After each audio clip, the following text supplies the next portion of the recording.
Good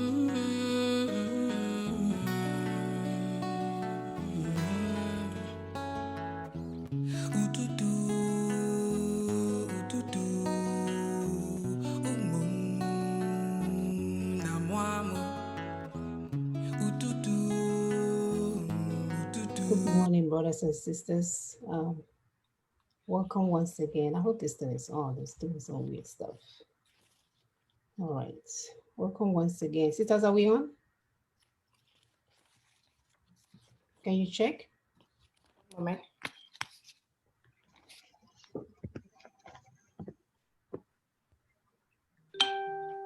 Yes, I think we are. Oh, okay. Yeah. I can see the screen. It disappeared on me, but anyway, that's fine. So thank you guys so much for joining us today. Yes, We're I think running we a few are. minutes late. Oh, okay. Can you mute your phone? Mute your mic, Augusta. Yeah. All right, sorry about that. So thank you guys so much for joining us today. Today is August the 17th of 2020, and my name is Mona Chimisaga, and I'm here in Houston, Texas. And I will have my sisters introduce themselves. Sisters, please. Good morning, everybody. It's actually September, Sister Muna. You said August. Hey, I'm going back in time, okay? I know. Anyway, good morning, everybody. Thanks for joining us. My name is Augusta Nasika. I'm in Richmond, Texas. Thank you. Thank you, Sister Augusta, for bringing me back to life, right? Sister Epi, please go ahead. Good morning, everyone. My name is Eputus Simon Okube. I'm in Lexington, Kentucky. From the cradles of Africa, civilization began. From Mother Africa, life and humanity germinated. We've heard notable scholars say that constitution making originated from Igbo land. So we're here to discuss how to restore civilization of Africa, which was halted and truncated by some foreign invaders, flesh eaters, bloodsuckers. You see, in a world where change is the only real constant, creating an environment of success in Africa has become inevitable. So we want to inform our viewers that this talk show is for all who dare to have a dream, those who share the hope of seeing Africa and Africans rise from ashes of despair. The battle is on, my people. Thanks for being part of it. Thank you, Sister Epi. Thanks for being part of what we're doing today. We are serious about getting it right. God has given us two tools to do the right thing. We just have to use it, and we're capable of using it. So let the work begin.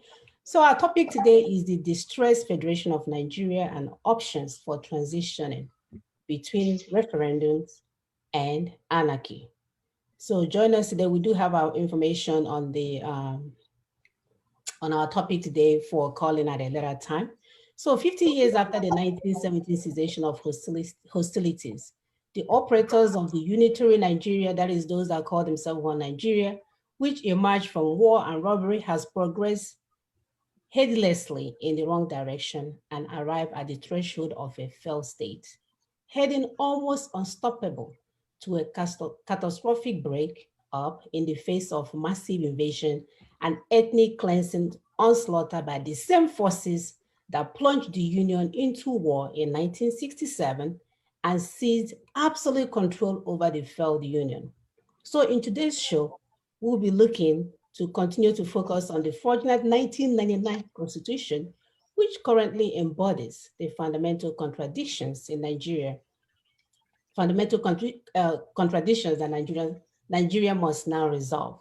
We see the upcoming constitutional force majeure as an option, cheaper and affordable, of course, when we compare that to a violent disintegration, with unimaginable consequences that will involve the global community having to deal with over 200 million traumatized refugee situation that may erupt from violent busting of Nigeria.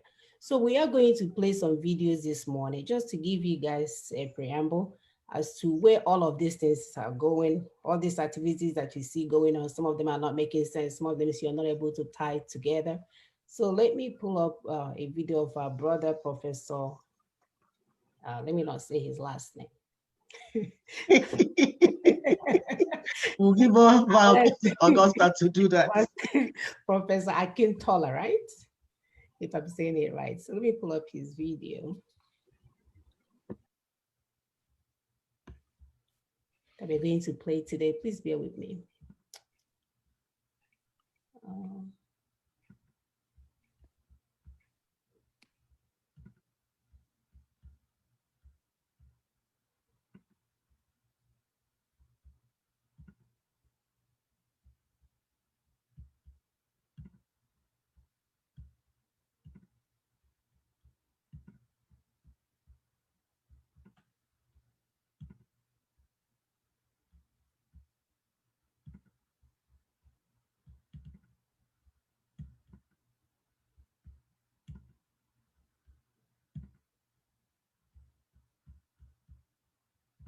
Sanguinary civil war in which two sides of our country have been pitched against each other for fully 30 months. A war which had directly and indirectly taken the lives of millions of our citizens and had left the lives of more millions shattered. I assess that we are assembled to mark this day for two important reasons. That is, apart from celebrating and honoring the ones whom we lost, the millions whom we lost in the Civil War. First, we are assembled in gratitude to God that our Civil War came to an end when it did, and that it did not continue beyond that day to go on inflicting more deaths and more wounds on us, citizens and peoples of Nigeria, and of our country as a corporate entity in the world. Secondly, and more importantly, we elders, leaders, rulers, and citizens of Nigeria are assembled here today before the world and before the ruler of all peoples and nations to assert that we, the people of this country called Nigeria, will never again manage the affairs of our country in such a way as to lead to war among us.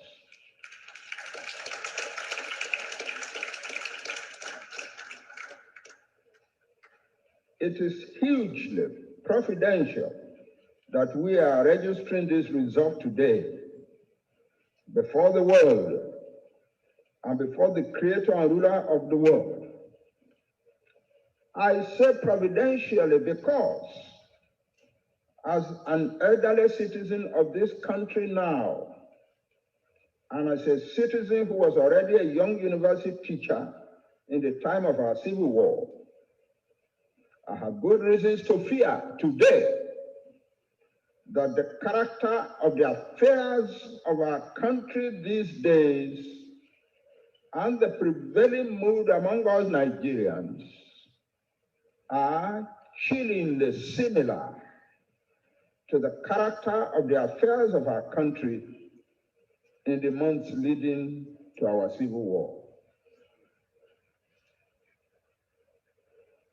The government of our country is being managed in ways that make it look like an exclusive preserve of a particular minority. Mm-hmm.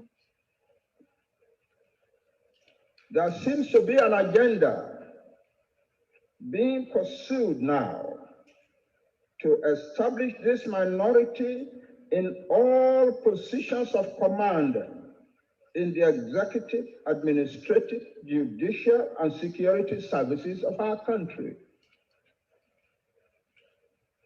The voices of the majority register protests continually and are continually disrespected and ignored. The state of law is patently being subsumed to the needs of that agenda with seriously damaging effects on human rights. These situations are inevitably fostering among the peoples of the Middle Belt and the peoples of the south of our country the feeling that they are being reduced to the status of conquered peoples in Nigeria. Meanwhile, some persons belonging to the would-be minority conquerors are loudly threatening to overrun and seize the ancestral homelands of the said peoples of the Middle Belt and the South, and are actually pushing for that conquest with the acts of destruction of farms and villages, acts of wanton killings of people, acts of kidnapping, acts of intimidation, and the act of bringing masses of their ethnic kinsmen from countries beyond Nigeria to seize and possess land by force and intimidation in Nigeria. And meanwhile, the government of Nigeria seems to be purposed not to defend the threatened peoples of Nigeria, but to aid the process of the conquest.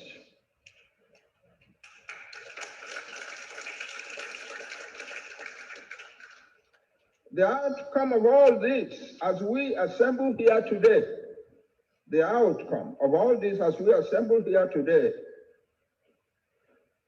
is that our country is divided again into two hostile parts. The minority that, the first part is the minority that seems bent on conquest and ethnic cleansing, and the majority that is striving with great handicaps to preserve their homelands and their existence and integrity as peoples. Meanwhile also, as a manifest corollary to these fearsome developments, the dreaded fundamentalist terrorist movement, ISIS, after being vanquished in the Middle East, has established its new strong base in a part of Nigeria, and from there has proclaimed West Africa as its new province of Islam. The probability has become high, therefore, that ISIS might make a junction with a minority pushing for the conquest of the majority in Nigeria, that Nigeria might thus be ravaged by ISIS, that Nigeria might soon be the base from which ISIS will push to conquer West Africa and all of Africa, with the purpose of turning Africa into a mighty base of fundamentalist terror against the rest of the civilized world.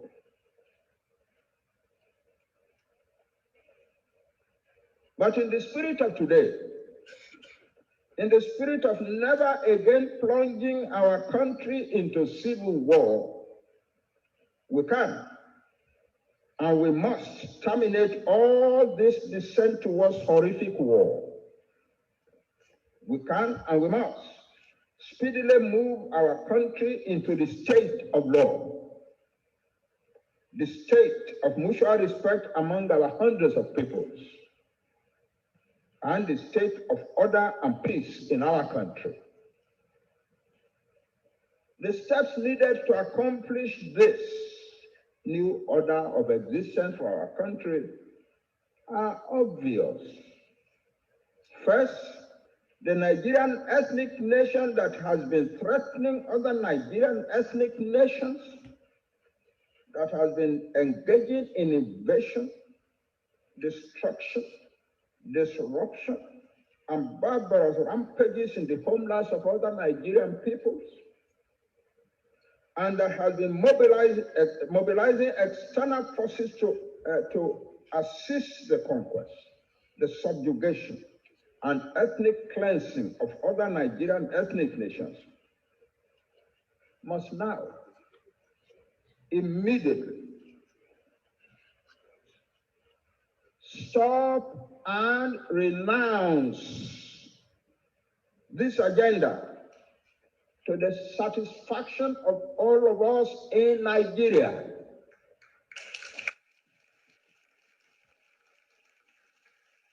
And to the satisfaction of the rest of the civilized world. Secondly, after that agenda has been stopped and renounced by its authors, we Nigerians must. All right, so we did not want to play this video. It's quite long, play all of them. So our brother, sister, we go ahead.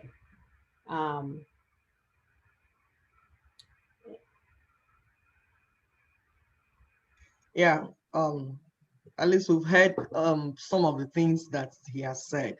And you know that this meeting was done January. A lot has happened from that time to now. You see, the Yorubas are speaking in one voice. As Professor Akintoye said, that starting action will be taken. They've started taking it. And we are seeing it. October 1st, the Yorubas, the entire Yoruba nation, we speak in one voice to the whole world. We make a big statement to the world that they're tired of Nigeria and they've moved on. And they're not just moving on with protests. They are putting structures in place. They are putting their security in place. Sahara Reporter just reported that I think the Moteku, they've started work already. They got some cows and some herders and all that. So work has begun. So it's not just walking around and talking. No, they are speaking in one voice. And that's the important thing. If you have an elder, you respect your elders, then you work together with your elders. Things move faster and things are better coordinated. Thank you. Thank you. Okay, so we have a second video to show. I'm just gonna play you for a few minutes. So with these videos, we're just trying to make a point as to some of the things that we'll be talking about today. So that's why we're doing, playing these videos. God help me, where is it? Okay.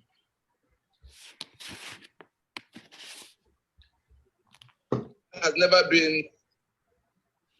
I wanted to know, this majority you're talking about, what do you think will trigger them to hold this minority accountable? Do you think that this that people have about the influx of people from the north to the south could be the trigger? Yes. And do you actually think that people from the north are not allowed to, shouldn't be allowed to leave the south if they want to south? Could be the trigger. The quarrel has never been about people from the north that come to this. Dangote have been in the south doing his business. The Africa's richest man. Nobody has ever asked anybody who came to sell tomato in Ketu or cattle in Garki in Enugu. Not. The problem began when in 2015 we saw an invasion by people who were not in Nigeria. I want to just, okay. It's important. Yeah, it's yeah. important. All right, go ahead. Yeah. So I was saying that in what we have now, is important. Minority, all right, go ahead. is minority. I was saying that in the with the people they claim to represent. Or for instance, or from Abakaliki, please. You are in Abuja because Osun or Abakaliki people send you. If at the time they are saying we don't want further business under this constitution, you now go and connive with whoever is organizing the election from Abuja for you, and you get to Abuja name, I can assure you that between now and when the next round of elections will have come to where voting is taking place, a big problem will have arisen between those who want to go and renew the enslavement of all that and the ones who are being enslaved, the enslavement by bringing an end to what happened. You've been hearing about constitutional force majeure. This majority, we are talking about the indigenous nationalities of the South and Middle Belt. If there's anybody in Igbo land or Ijaw land or Yoruba land or Tiv land that is going to be stronger than the people from those places because somebody in Kano or Abuja is encouraging him to come and be part of sustaining that constitution, that person is going to learn the hard way. And you know the constitution is a social contract. There has been a fundamental departure from the basis of our social contract that we were building a secular a federation, a secular union, and a democracy in which life is sacrosanct and we live under the rule of law. A federation, we have ceased to be a federation. A secular union, we have ceased to be a secular union. It goes ceased to be a democracy. Rule of law, you can't have rule of law under this constitution. Sanctity of human life. So in all of that, and only one side, if you go back to that map that shows the alliance and the Sharia, all those things are coming from these feudalists, from these Sharia adherents, who are now prevailing on the rest of the people. Look at how 1979 Constitution came and how it became 1999 Constitution and who made it. It was Murtala Mohammed that commissioned the 1979 Constitution by 1975 when he overthrew Gowon. And all of what the Constituent Assembly did in 1977 to moderate the draft they were given, the one that came from Rotimi Williams and Ben Wabese, Murtala Mohammed that had been killed in 76, Obasanjo convened the Constituent Assembly that was supposed to be looking at the draft and recommending what would become constitution. They finished their work, submitted a clean copy of what they had agreed upon to Obasanjo, but on the 21st of September 1978, Obasanjo goes on national broadcast to announce 17 amendments to the finished work of the Constituent Assembly. It was in those 17 amendments that everything that took us away from being a federation were restored. The Constituent Assembly did not accept the states that were created to truncate the regions. People are talking about Ironsi that damaged our federation. It wasn't. Ironsi did not touch decree number 34 of 1966. Did not touch the structure of the Federation of Nigeria. It was decree number 14 of 1967 by Gowon that broke the 4 regions into 12 states. That was the first time the structure of Nigeria was touched, 1 year after Ironsi had been killed. So we are talking about something that is so fundamental. There has been a departure from the basis of the social contract. And when something happens when an extraordinary circumstance arises in a contract, parties who are no longer able to keep the obligations under that contract are in a position to declare force majeure and suspend obligations under that contract. That's why we have come to the social contract. The Constitution of Nigeria has come under that situation in which there has been an extraordinary situation that take away the basis of the contract itself. And so those who are suffering, those who are dying, those who cannot see any future in remaining in that social contract are going to declare the action that is coming is that constitutional force majeure, to say that this constitution, this contract can no longer, we are suspending our obligations under this contract. And when that majority has taken that step, let us then see the number of those who insist that they will use guns to muzzle the rest of the people into submission. Then we'll count their guns.